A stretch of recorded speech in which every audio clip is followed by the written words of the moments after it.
"You will find her much the same, I dare say," the steward said, taking his master's coat in the great hall of Joscombe, "though there have been changes." And the Duke of Joscombe, home from a long season in the south that he had spent in every sort of society but his wife's, said absently that he expected he would, and did not yet understand that the changes the steward meant were not to the drains or the roof, but to the woman he had married and over 4 careless years, all but forgotten. Merit, Duke of Joscombe, had married Isabel Varon for reasons that had seemed sufficient at the time, and now, walking through his own cold hall, he could not entirely recall. She had been quiet. That was the word everyone had used: a quiet girl, a suitable girl, well-born and dowered and undemanding, precisely the sort of wife a man in his position took and then need not think about. He had not thought about her. He had installed her at Joscombe and gone about his life, his clubs, his politics, his long seasons in the south among wittier and brighter company, and he had told himself, on the rare occasions he told himself anything, that she was content, because she never complained, and it did not occur to him. It had genuinely never once occurred to him that a woman might not complain, because she had long ago understood that complaint would change nothing. He had spent the last season particularly away. There had been a lady in the south, nothing dishonorable, he would have said, only agreeable, a widow of great charm who laughed at his jokes and made him feel clever, and in whose bright company the memory of his quiet wife had grown faint as a portrait in a dim room. He had not strayed. But he had wandered, in every way that mattered short of the one, and he had come home now chiefly because the widow had, with perfect grace, made him understand that a married man was an amusement and not a prospect, and he had found himself, to his surprise, with nowhere he particularly wished to be except a house he had spent 4 years avoiding. He expected to find it as he had left it. He expected to find her as he had left her, quiet, faded, undemanding, grateful perhaps for his return. He found the hall full of flowers. That was the first thing. Great arrangements of them, arranged with an eye he did not know his wife possessed, and the cold, dead rooms he remembered were warm now, and lived in, and there was music coming from somewhere. A pianoforte, played well, played with a confidence that stopped him where he stood, because he had not known Isabel played at all. "Her Grace has been much occupied," said the steward, with something in his voice the Duke could not quite place. "Pride, perhaps. The house has come alive under her, your Grace, these 2 years past, and the county well, your Grace will see." The Duke went in search of the music, and found his wife. She was at the instrument in the yellow drawing-room, and there were people with her. The vicar and his wife, the 2 Miss Aldertons, old Sir Hugh who never went anywhere, and they were listening to her play with the easy attention of intimates, and she was laughing at something, her head thrown back, entirely unaware of him in the doorway, and Merit Joscombe stood and looked at his wife and did not, for one dislocating moment, know her. She was not faded, she was luminous.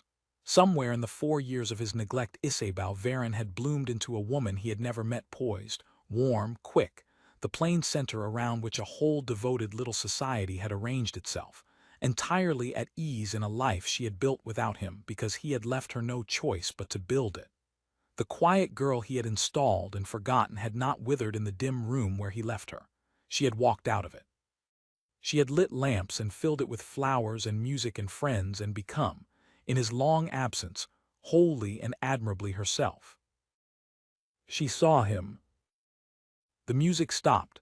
Not abruptly, she finished the phrase which told him more than anything how far she had traveled from the girl who would have startled, and she rose, and the warmth went out of her face, replaced by a smooth, courteous, distant civility that was somehow worse than anger. "Joscombe," she said, "you are come home, you did not write to say." "I know I did not." He was aware of the little society watching, of the vicar's careful blandness, of Sir Hugh's sharp old eyes. "Isabel, the house looks, you look." "We were not expecting you," she said, and it was gentle, and it closed a door. "You will want a rest after your journey. I will have your rooms opened. They have been shut some while." She turned to her guests with an ease that excluded him completely. "You will forgive us. The Duke has traveled far." The little society made its farewells, warm to her, correct to him, and departed. And Merritt Joscombe was left standing in his own bright drawing-room with a wife he did not know, who looked at him across the yellow room the way one looks at a stranger who has come to the wrong house. "You have made changes," he said, because he did not know how to say anything larger. "I had a great deal of time," said Isabeau. "One must do something with time. I found I did not care to spend mine sitting quietly in a cold house waiting to be remembered." She said it without heat as a simple fact, and it went into him like a blade for exactly that reason. "The rooms were unhappy. I made them happy. The tenants were neglected. I saw to them. The neighbors thought me a recluse. I found I liked them. It has been a full 4 years, Joscombe. I hope yours was as well spent." He had no answer. His 4 years, weighed against hers, came up so light he was ashamed to name their contents. He stayed. He had meant vaguely to stay a fortnight and then go up to town, but he stayed, because he found he could not leave the puzzle of her, the warm, bright stranger who was his own wife, and who treated him with a flawless courtesy that never once warmed into anything more. She ran his house better than it had ever been run. She sat at the far end of his table and spoke to him of estate matters with intelligence and of nothing else at all. She was never cold, never reproachful, never anything he could have taken hold of and argued with. She had simply, in his absence, ceased to need him, and she did not pretend otherwise, and it was the loneliest thing he had ever encountered. The county, when he began to go about in it again at her side, made the reckoning plainer still. Everywhere they went it was the Duchess who was wanted. It was the Duchess whose opinion was asked, the Duchess whose kindness was recounted, the Duchess for whom faces lit. He heard himself referred to once by 2 dowagers who did not know he was near, as poor Joscombe, who is fortunate in his wife beyond anything he can have deserved, gadding about in the South all those years while she made herself the finest woman in the county. And he stood very still behind a pillar and understood, fully and at last, exactly what he had done, and exactly what he had nearly thrown away. He had left a treasure in a dim room, certain it would keep. It had not kept. It had grown too fine for the room and for the man who left it there, and it owed him nothing now. He set himself, without quite deciding to court his own wife. He did it badly at first. He brought her flowers. She thanked him and observed mildly that the garden supplied more than she could use. He praised her playing. She said the vicar's wife was the better musician. Every offering he made, she received with that flawless closing courtesy and set gently aside, and he understood he could not buy his way back with the small change of a season's flirtation, because she had had 4 years to learn exactly what such coin was worth. So he stopped trying to charm her, and began instead to see her. He listened. He had never listened to Isabeau. He was not sure he had ever in 4 years asked her a question and waited for the answer. He asked now. He asked about the tenants and found she knew every family on the estate by name and trouble. He asked about the music and learned she had taught herself, alone, over the empty winters from a book.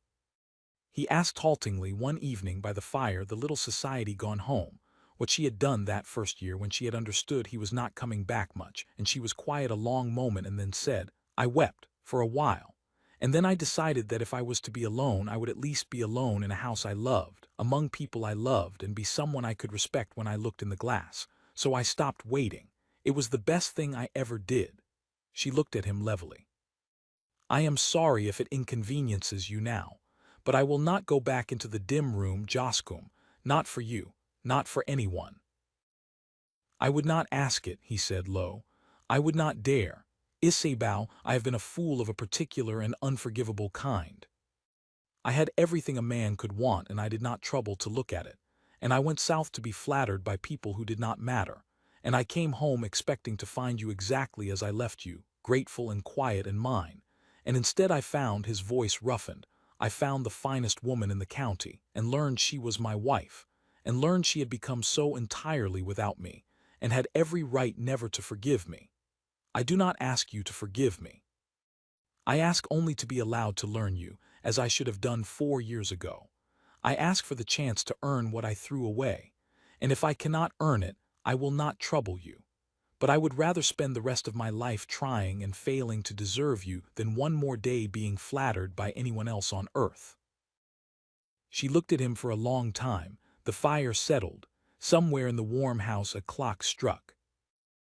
"That," she said at last, and there was the faintest thaw in it, the first he had seen, "is the first true thing you have said to me since we married." "Then let it be the first of many," he said. "I have 4 years of true things saved up. I never said them because I never bothered to feel them. I feel them now. I feel them so keenly I can hardly bear the room." She did not fall into his arms.